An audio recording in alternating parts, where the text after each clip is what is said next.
Hello, thank you for joining with me. We are in A Course in Miracles. This is a complete and annotated edition edited by Robert Perry.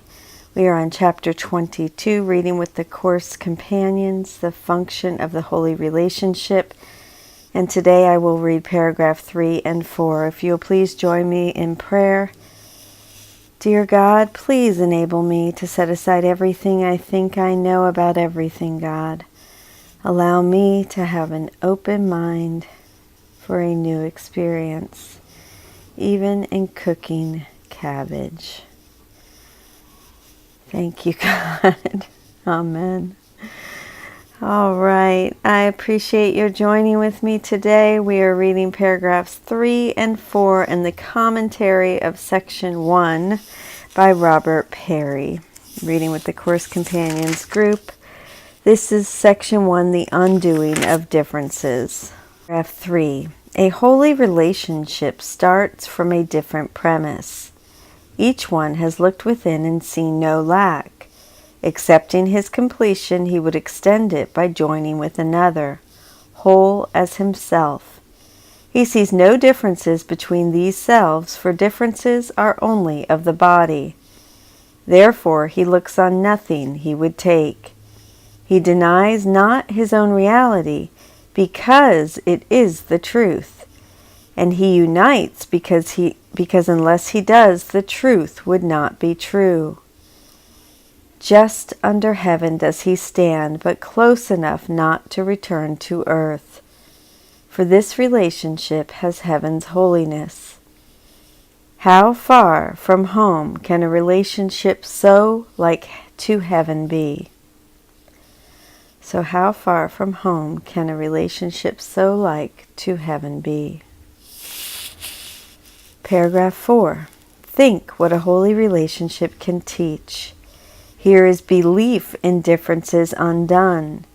Here is the faith in differences shifted to sameness. And here is sight of differences transformed to vision. And reason now can lead you to the logical conclusion of your union. It must extend as you extended when you joined. It must reach out beyond itself as you reached out beyond the body to let yourselves be joined. And now the sameness which you saw extends and finally removes all sense of differences, so that the sameness that lies beneath them all becomes apparent. Here is the golden circle where you recognize the Son of God. Footnote 2, text 21, section 1, paragraph 10, 1 and 11, 1. Beyond the body, beyond the sun and stars, past everything you see and yet somehow familiar, is an arc of golden light that stretches as you look into a great and shining circle. This is the vision of the Son of God, whom you know well. For what is born into a holy relationship can never end. Join me in reading Robert Perry's commentary on chapter 22, the function of the holy relationship. Day 262, section 1, the undoing of differences. As we enter chapter 22, which is really the last chapter that focuses on the holy relationship, we find this little gem of a section about the very heart of the holy relationship. We are such social creatures. We all have our networks of relationships. How is it then that even in the midst of togetherness we remain so painfully alone? Jesus has a simple answer: differences. We see other people as different from us. Perhaps the first difference we see is that they have what we lack. They possess the secret ingredient that can fill our empty heart. As universal as perception is, it leads inexorably to a need for sin, a need for predation in our relationships. After all, isn't "you have what fills my emptiness inside" exactly what the tiger feels? And we know what that leads to.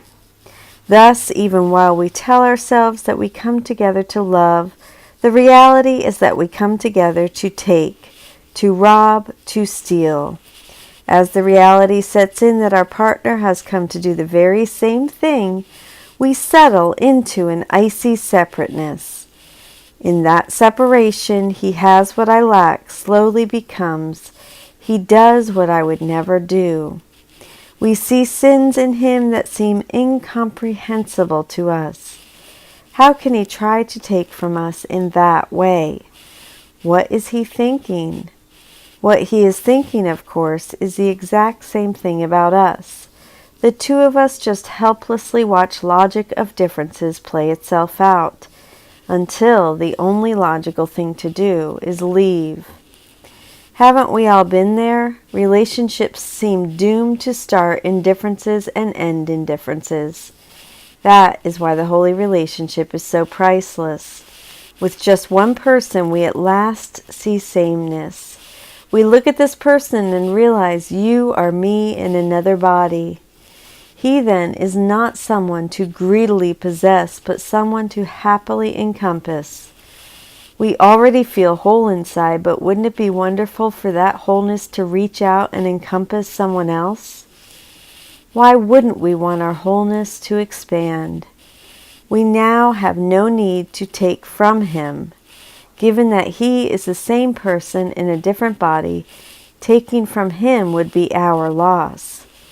But we do have a need to genuinely give and joyously receive, realizing that by our giving we gain and that by our receiving he gains.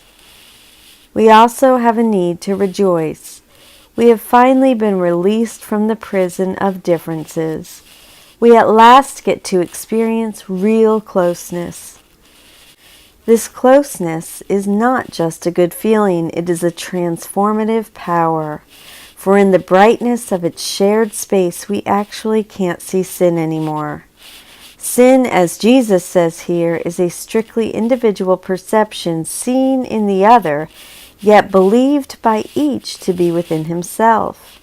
Thus, when we join our minds, our private perceptions of sin automatically vanish. We stop seeing sin in the other, and our bright shared space forgives the sin we secretly believed was in ourselves. Our relationship now plays out a completely different logic, the logic of sameness. Rather than growing further apart, we get closer and closer as the sense of sameness between us deepens and all our former boundaries fall away. And rather than our differences breaking us apart, the mounting sameness between us can no longer be confined to the boundaries of this relationship. For here in this spot, heaven has set foot on earth, and who could dream of confining heaven? And now the sameness which you saw extends and finally removes all sense of differences. So it finally extends and removes all sense of differences. We realize that it's not just the two of us who are the same. Everyone is the same. And with that realization, we see the golden circle of endless light that Jesus described in the Forgotten Song. We see the Son of God, and what better way to start the new year? I wouldn't know. I think that's perfect. Chapter 22, The Function of the Holy Relationship, Day 262, The Undoing of Differences. Thank you for joining with me. I love you.